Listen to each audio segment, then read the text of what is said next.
अस्सलामुअलैकुम, मेरा नाम है दानिश रफ़ीक और इस वीडियो में हम बात करेंगे यूनियन बैंक ऑफ़ इंडिया में जो 1500 पोस्ट्स निकाली गई है। इन पोस्ट्स के लिए आपके पास क्या क्वालिफ़िकेशन होनी चाहिए, कितनी यहाँ पे सैलरी होगी, कहाँ पे कितनी वैकेंसीज़ है और ये कौन-सी पोस्ट के लिए आपकी यहाँ पे वैकेंसीज़ है, कैसे आपकी यहाँ पे सिलेक्शन होगी, कब से आप अप्लाई कर सकते हैं और कहाँ से आप अप्लाई कर सकते हैं। तो ये सब डिटेल्स जानने के लिए आप हमारी वीडियो के साथ आखिर तक बने रहें। तो ये जो आपकी पोस्ट है लोकल बैंक ऑफ़िसर की पोस्ट है, यहाँ पे आपकी इसकी 1500 वैकेंसीज़ है। आंध्र प्रदेश में आपकी यहाँ पे 200 वैकेंसीज़ हैं, असम में आपकी 50 वैकेंसीज़ है, गुजरात में 200, कर्नाटका में 300, केरला में 100, महाराष्ट्र में 50, ओडिशा में 100, तमिलनाडु में 200, तेलंगाना में 200 और वेस्ट बंगाल में आपकी यहाँ पे 100 वैकेंसीज़ होंगी। और यहाँ पे दिखाया गया है कि आपको यहाँ पे जिस स्टेट में आप अप्लाई करेंगे वहाँ की जो आपकी स्टेट लैंग्वेज है उसमें आपकी प्रोफिशिएंसी होनी चाहिए। जैसे यहाँ पे आंध्र प्रदेश की तेलुगु है, आसाम की असमीज़ है और आप देख सकते हैं गुजरात में गुजराती, कर्नाटका में कन्नड़,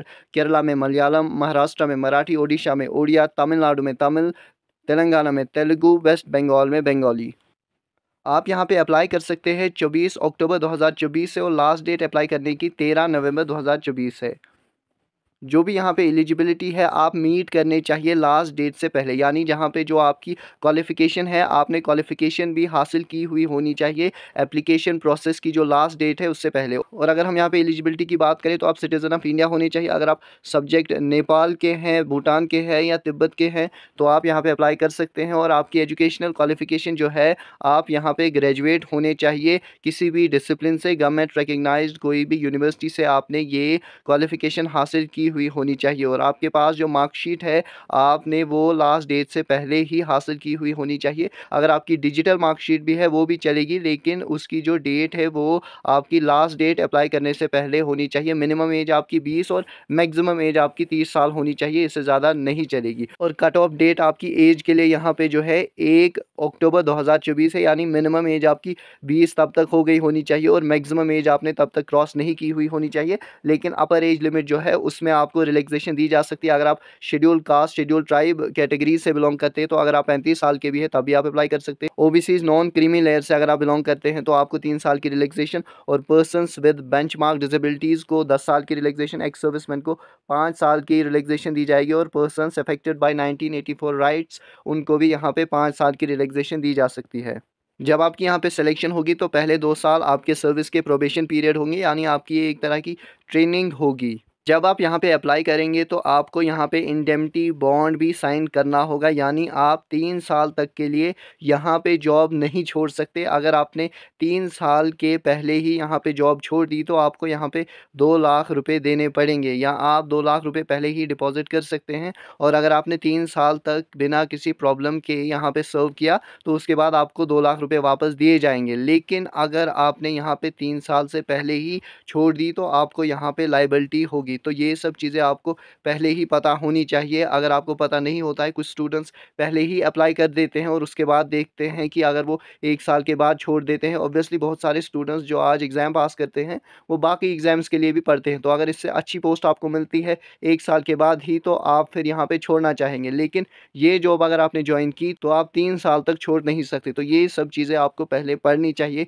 जो भी नोटिफिकेशन आप पढ़ते हैं तो वहाँ पे आपको ये सब चीज़ें देखनी चाहिए। सिलेक्शन प्रोसेस आपका यहाँ पे जो है ऑनलाइन एग्जामिनेशन या ग्रुप डिस्कशन या आपकी स्क्रीनिंग ऑफ एप्लीकेशन या पर्सनल इंटरव्यू, जो भी यहाँ पे बैंक वालों को सही लगेगा उसके बेसिस पे आपकी सिलेक्शन होगी। ऑनलाइन टेस्ट का जो स्ट्रक्चर है आपका यहाँ पे रीजनिंग एंड कंप्यूटर एप्टीट्यूड में आपके 45 क्वेश्चंस होंगे, इसमें आपके 60 मार्क्स होंगे। और मीडियम इनका यानी ये आपकी इंग्लिश और हिंदी लैंग्वेज में होंगे, इसके आपके 60 मिनट्स आपको यहाँ पे टाइमिंग होंगे। जनरल इकोनॉमी, बैंकिंग अवेयरनेस के 40 क्वेश्चन, 40 मार्क्स के आपकी यहाँ पे जो मीडियम ऑफ एग्जामिनेशन इनका जो यहाँ पे आपकी लैंग्वेज होगी इंग्लिश और हिंदी में 35 मिनट्स आपको होंगे।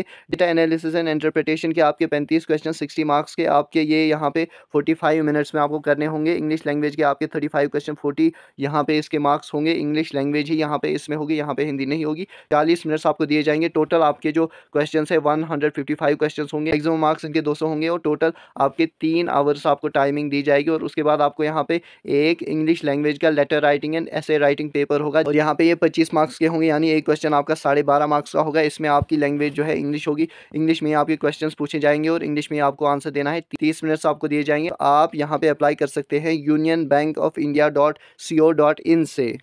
और जब आप एग्ज़ाम के लिए अपीयर होंगे तो आपको यहाँ पे जो है कॉल लेटर या जिसको आप एडमिट कार्ड बोलते हैं वो आप यहाँ पे वेबसाइट से ही डाउनलोड करेंगे, तो वो उस दिन आपको साथ लेना है। और फ़ोटो आइडेंटिटी प्रूफ के लिए आप यहाँ पे अपना आधार कार्ड या इलेक्शन कार्ड भी साथ ले सकते हैं।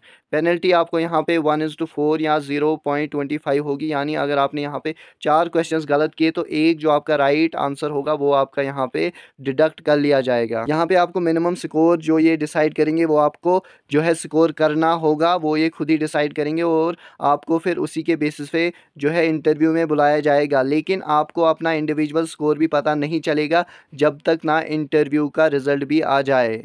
जो आप यहाँ पे ऑनलाइन एग्ज़ाम में मार्क्स ऑब्टेन करेंगे और उसके बाद जो आप इंटरव्यू में मार्क्स ऑब्टेन करेंगे, तो उसी के बेसिस पे आपकी जो फाइनल सिलेक्शन होगी। लेकिन ऑनलाइन एग्ज़ाम के बेसिस पे ही आपको फिर इंटरव्यू में भी बुलाया जाएगा। और जो आपकी लोकल लैंग्वेज है वो आपने 10th या 12th स्टैंडर्ड में पढ़ी हुई होनी चाहिए। और अगर आपने लोकल लैंग्वेज नहीं पढ़ी होगी तो उसके बाद आपको यहाँ पे उस लैंग्वेज का टेस्ट देना होगा। अगर आपने वो पास किया तो उसके बेसिस पे भी आप यहाँ पे चल सकते हैं।